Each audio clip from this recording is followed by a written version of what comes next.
မင်္ဂလာပါရှင်ဒီတစ်ခါကတော့အမမချိုရဲ့ပွဲတဲ့ကောင်လေးစုံလေးရှိရလားဆိုကောမန့်လေးဖြည့်ရေးပါမယ်ရှင်ညီမလေးရဲ့ဆိုင်ကအမှတ်55ဒေါ်သိန်းတေလန်လမ်းကုစိန်နဲ့မန္တလေးလမ်းကြားအနီးဆက်ဆုံးပြောတာမန္တလေးပန်းသီးစားဆိုင်နဲ့မျက်နှာစင်းတိုင်းမှာရှိပါတယ်ရှင်ညီမလေးရဲ့ဆိုင်ကိုမနေ့က17နိုင်ကနေစပြီးညနေ6နိုင်ထိဖွင့်ထားပါတယ်အမပွဲတဲ့ကောင်လေးစုံလေးရှိလားတိကျလို့ထင်ပါရဲ့ညီမလေးပွဲတဲ့ကောင်လေးအရှိရအကုန်လုံးပြရေးသွားပါပဲမမတို့ဒီနေ့မှာတော့ညီမပါရှင်ညီမလေးတို့မှာလုံးဝရှိတာအလန်းစရာလေးပွဲတက်လေးပါ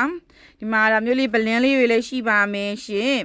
ဒီမှာပါဒါလေးပိုးလေးလည်းရှိမယ်ပိုးမှာကြောက်ပါမျိုးလေးလည်းရှိပါမယ်ဂရီပါလေးလည်းကြိုက်တယ်မှတဲ့ဂရီပါရှိမယ်ဒါမှမပိုးဝါဆောင်နေချစ်မရတော့ကိုမအရန်လာစက်တဲ့နဲ့ကိုမအနက်ကလေးနဲ့ဆက်တာလေးရှိတခေအလန်းစရာအခုစားလာပါပြီရှင်သူကတော့လုံးဝအစ်စ်ညီမတို့မှာအခု collection အစ်စ်ထွက်တာညီမလေးကိုယ်တိုင်တော့မရရသေးဘူးဒါပေမဲ့ site မှာတွေကုန်နေတဲ့ collection လေးပါလေပြီးမှတော့အပားလေးနဲ့ကိုမအဖက်လေးလောက်ထားတဲ့ collection လေးလည်းအရန်ရောက်တာပါဗလင်းဝါ2အောင်ဆက်နေမမတို့ဒါလေးကကြတော့ကက်ကန်းညီမလေးတို့မှာတော့လူငယ်အများပိုကြိုက်ကြတယ်ကက်ကန်းလေးနဲ့တအားလှရဲတော့ထဲတယ်ပေါ့မတို့ရကက်ကန်းနဲ့ထဲတယ်ထိုင်ဝမ်မိတ်တွေပါကဲဒါလေးကကြတော့ပဝါလေးနဲ့လေဒီမှာပဝါလေးနဲ့ပါရမျိုးလေးကဲဒါကကြတော့ချင်းအောင်စာကားလေးနဲ့မတို့ချင်းအောင်စာကားလေးနဲ့ချစ်စရာလေးအရန်လှတာလေးဂရီပါအောင်မှဗလင်းနဲ့ဆက်ထားမျိုးလေးကလည်းရှိအောင်မယ်ဗလင်းလေးကိုမှလက်ကြညီမတို့ဆိုတာမင်းသမီးတွေတော့ကိုယ်တိုင်လာဝဲဒီဗလင်းကောင်ဝင်လေးနမဲနဲ့တော့လာတာအရန်မှလှတဲ့ကောင်ဝင်လေးလည်းရှိပါသေးတယ်ရှစ်ကဲဒါကတော့ညီမလေးတို့ရဲ့ model လေးတွေပါညီမတို့ဆိုင်ရဲ့ model လေးတွေစင်ထားတာ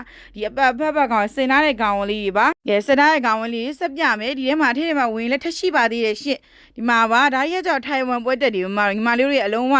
အတင်ကြီးကပွဲတက်တွေပါကဲဒီကလေးမှာပွဲတက်ကိုဘလင်းမလေးတွေမကြိုက်တဲ့မိုက်တော့ဘာဂျာလေးတွေဘာဂျာထိုင်ဝမ်ဘာဂျာတွေရှိပါတယ်ပျော့ဤထိုင်ဝမ်ဘာဂျာပေါင်းအမျိုး30ကျော်လောက်ညီမ install ထားပေးရပါတယ်ရှင် install ရှိပါတယ်မမတို့လိုချင်တဲ့ချစ်မလေးရညီမတို့ရဲ့ Facebook page Rose Lay Win Fashion Clothing by Rose Lay Win page နှစ်ခုမှာလည်းမှာလို့ရတယ်လို့ညီမလေးရဲ့ TikTok ကအခု Rose Lay Win official မှာလည်းမှာလို့ရပါတယ်ရှင်ညီမလေးရဲ့ TikTok မဟုတ်ပဲ Viber နံပါတ်မှာခြင်းနဲ့ဆိုရင်39ခိုး8လုံး9လီ39ကို6 30 80 33လုံးမှာဆက်သွယ်ပြီးမှာယူနိုင်ပါတယ်ရှင်မဟုတ်ဘူးစိုက်မှာတီးသက်လာကြည့်ချင်တယ်တေးချကြည့်ချင်တယ်ဆိုတဲ့မမရညီမလေးရဲ့ဆိုင်ကမနေ့17နိုင်ရနေညနေ6နိုင်ဒီဖွင့်ထားပါတယ်ရှင်ညပေါ်တက်တွေလည်းအစုံနေရှိပါတယ်လိုချင်တဲ့ချစ်မကြီးလည်းကြည့်ပြီးမှာယူလို့ရပါတယ်နော်မတို့ကဲလူကြည့်ပြီးတဲ့ချစ်မကြီးကျေးဇူးအများကြီးတင်ပါတယ်ရှင်နောက်ဗီဒီယိုမှာပြန်တွေ့ကြမယ်နော်တဒါ